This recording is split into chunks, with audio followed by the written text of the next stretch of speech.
Aí ele fala, para comparecer agora por nós diante de Deus. Muito bem, ele realizou a primeira fase no passado. Ele entrou ali com seu sangue e consagrou as coisas celestes para o nosso uso. Mas existe algo que ele faz agora. Não faz no passado, ele faz agora. E o texto diz isso, para comparecer agora por nós diante de Deus. Quando começou esse agora? Começou quando o Senhor Jesus entrou nos céus, na sua ascensão, na sua glorificação.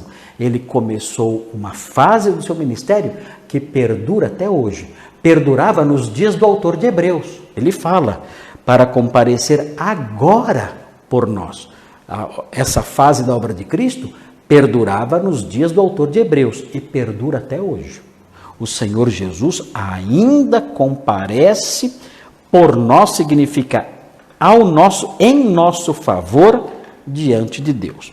E você deve se lembrar, você deve ter em mente o que o autor de Hebreus queria dizer quando ele falava que Cristo comparece em nosso favor diante de Deus. O que significa isso? Você deve se recordar do que nós já estudamos.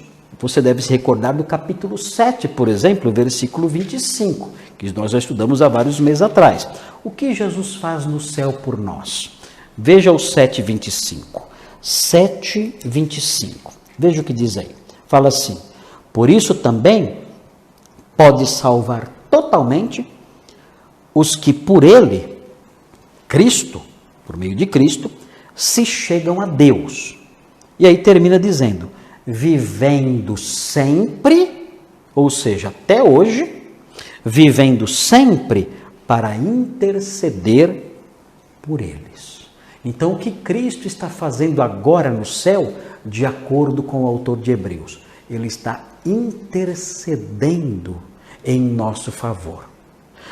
Romanos 8,34 também fala a mesma coisa. Eu vou ler para vocês aqui e você pode anotar aí também nos seus esboços aí. Romanos 8,34 fala assim, quem os condenará aos crentes? É Cristo Jesus quem morreu, ou antes, quem ressuscitou, o qual está à direita de Deus e também intercede por nós. Então, o que Cristo faz por nós nos céus? Ele intercede por nós. Por que isso é importante? Porque é importante conhecer essa verdade que o autor de Hebreus frisa aqui, frisa no capítulo 7 e vai frisar no capítulo 10 também. Daqui a pouco eu mostro o capítulo 10. Por que ele faz isso? Porque nós podemos ser enganados por muitas coisas estranhas. Note bem, se você olhar o contexto religioso brasileiro, você vê coisas assustadoras nesse campo aqui. Eu, certa vez, eu vi um pastor evangélico de uma dessas igrejas estranhas que tem hoje em dia por aí, dizendo o seguinte, olha, eu vou agora. Ele disse assim, olha o que ele falou. Eu não acreditei quando eu vi isso. Eu vi com esses olhos com a terra de comer. Ele falou o seguinte, olha, eu vou agora orar para liberar o perdão de Deus. Eu não acreditei no que eu vi, no que eu escutei. Falei, não, eu não estou ouvindo isso, eu não estou vendo isso. Mas ele se apresentava como um apóstolo, ele disse, eu vou orar agora, liberando o perdão de Deus. Ele liberava o poder de Deus, ele liberava, e desta vez ele estava liberando também o perdão de Deus. Ele orou, Senhor, eu libero agora o seu perdão. Ele falou isso, eu libero agora o seu perdão.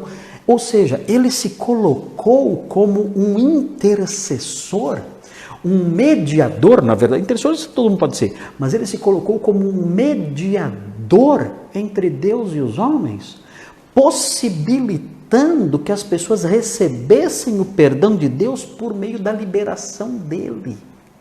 E todo o povo, igreja evangélica, e todo o povo dizendo amém, aleluia, ele lá com a mão levantada, liberando o perdão de Deus. Isso é uma blasfêmia sem tamanho, uma blasfêmia imensa. Nós já temos um advogado junto ao Pai.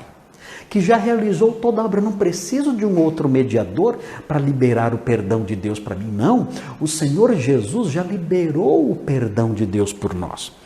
Ele já morreu na cruz do Calvário, sofreu a punição do nosso pecado. Ele é o nosso mediador, é por meio dele que eu sou perdoado, é por meio da sua obra feita na cruz, é por meio da sua intercessão como advogado que ele é, Jesus Cristo justo, ali o advogado junto ao Pai, é por meio dele apenas que o perdão chega a mim. É por isso que eu oro pedindo perdão em nome de Jesus, porque ele é o mediador por meio de quem o perdão chega a mim. Mas aquele pastor falava assim, eu libero agora o perdão de Deus. Uma blasfêmia sem tamanho. Como é triste. Eu coloco críticas na internet acerca disso, e é curioso, eu coloco as minhas críticas acerca dessas práticas, e é interessante notar, muitas pessoas no meio evangélico, em vez de se indignarem com essas coisas que eu denuncio, elas ficam indignadas contra mim. Eu olho e falo, mas onde estão os crentes? Em vez deles ficarem indignados com a denúncia que eu fiz, é o contrário. Eles ficam indignados contra quem denunciou. Fui eu. E começam a me xingar e hostilizar e tudo mais. Então é absurdo ver isso. O meio evangélico é assim. Agora, quando nós conhecemos a palavra de Deus, a verdade, nós olhamos para essas coisas e nós nem precisamos que alguém nos alerte. Nós olhamos e dizemos, o que ele falou? Ele está dizendo que ele liberou o perdão de Deus? Ah, desculpe, isso aqui é uma seita. Isso aqui não é uma igreja cristã. Isso aqui é um movimento herético, eu não posso ficar aqui.